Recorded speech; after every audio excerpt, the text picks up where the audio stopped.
Good morning, gentlemen. Welcome back. Today we'll continue with the same lesson, the new house, and we will begin from where we had stopped in the previous video. If you remember, we had talked about Berlin, its busy streets, the people, uh, their way of life. They were friendly, they conversed and talked to each other on the streets. People would be busy, rushing around to attend to their businesses, their work, and it was not an empty town. So the ambience, ambience meaning the atmosphere is described to us to let us understand and know that Berlin was not an empty, desolate, lonely place. When he closed his eyes, gentlemen, please let us follow from where we had stopped. Okay, just going back a little bit, but there were no other streets around the new house. No one strolling along or rushing around, and definitely no shops of fruit and vegetable stalls in this new place where he and his family had come to. When he closed his eyes, everything around him just felt empty and cold, as if he was in the loneliest place in the world. So, comparing the ambience, the atmosphere, and all the action and activities that used to take place in Berlin to the ambience and the atmosphere of this new place. And when he closed his eyes, standing, having come to this new place, he felt everything around him was empty, cold, and as if he was in the loneliest place in the world. So you can see the difference in the atmosphere of the two places. So in the new place, there were no streets, there were no houses, no people strolling around, and there were no people talking to each other. There was no one rushing around, and definitely there were no shops selling fruit and vegetable. Uh, and when he closed his eyes in Berlin, he would feel the sweetness of life. Here he felt absolutely empty and cold, and he experienced that loneliness of the place.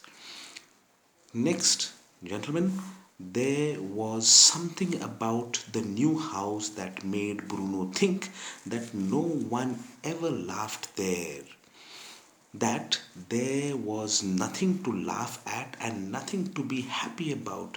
So, having come there uh, to his innocent heart, he felt, after observing everything around, finding that there were no people, no streets, no friends to play with, no troublesome boys to worry him, he realized that there was something strange about this place and this new house that they were to shift into. Mm, there was something about the new house that made him think that no one ever laughed in that place, that nobody was ever happy in that place. There was sadness all around. There was this feeling of sadness all around, and that there was nothing, no reason to laugh at, and there was nothing to be happy about. So it was kind of to him a very sad, empty, lonely place. I think this was a bad idea, said Bruno a few hours after they arrived, while Maria was unpacking his suitcase upstairs. Maria wasn't the only house help at the new house either. There were three others who only ever spoke to each other in whispering voices. So, I think this was a bad idea, said Bruno. So, after having reached there a few hours later, Bruno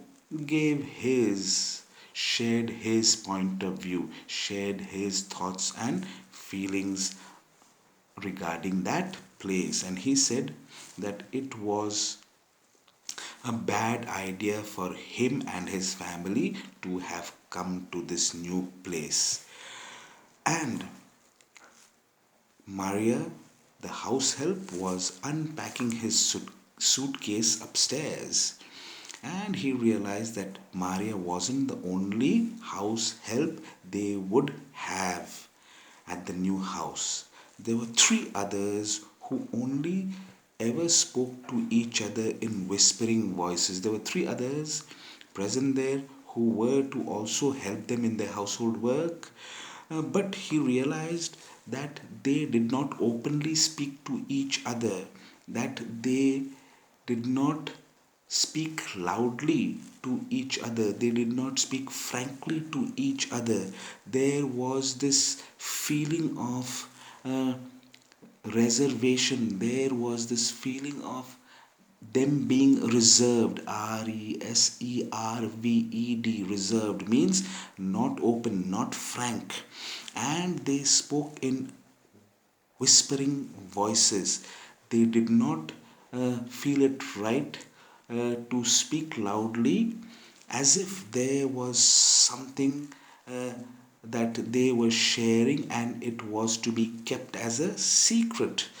It seemed that they were being watched. It seemed that they were secretive, secretive,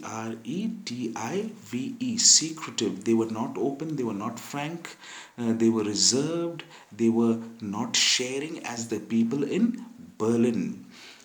Uh, there was an old man too, who he was told was there to prepare the vegetables every day and wait on them at the dinner table, and who looked not only unhappy but also a little angry. So, added to those three people, there was an old man who was to help the family prepare their vegetables every day and wait on them, wait by the dining table, wait on them, ready to serve them if they required anything during dinner.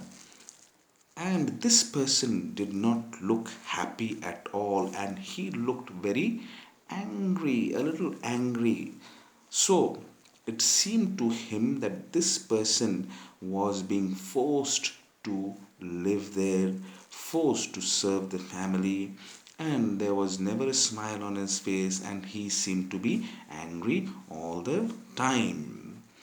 I think the best thing to do would be to forget all about this and just go back home. And he again shared his feelings and he shared his thoughts, and he said the best thing for the family would be to forget having come there, forget this whole episode, forget uh, mm, this whole idea of having come there, this whole action of having come there, and just return back immediately to Berlin. We can chalk it up to experience. He added a phrase he had learnt recently and was determined to use as often as possible. So he used a phrase, and he used this phrase, chalk it up to experience, meaning he said that the best course of action, the best thing that they could do at that point of time would be to forget that entire episode of coming there to this new place, this new house, and go back to Berlin. And take the experience as a learning experience. Take the experience of having come there as a learning experience, uh, and take that bad situation as a learning experience, instead of thinking about it again and again and thinking about its impacts, its influence on them and their thoughts. Do you understand? Instead of thinking about the situation, they could just put it behind them, forget it, and take it as a learning experience. So you can write down, chalk it up to experience, to consider a bad situation or an action or an outcome as a learning experience rather than thinking on its negative influences on a person, negative impacts on a person. Instead of thinking about what it caused the person, they put it behind them, they forget the entire thing, learn from it, and make sure not to repeat it next time. So, gentlemen, and this phrase means a group of words that makes meaning but not exactly a complete meaning that words make in a sentence. So a phrase is a part of a sentence, a group of words that can be a part of a sentence.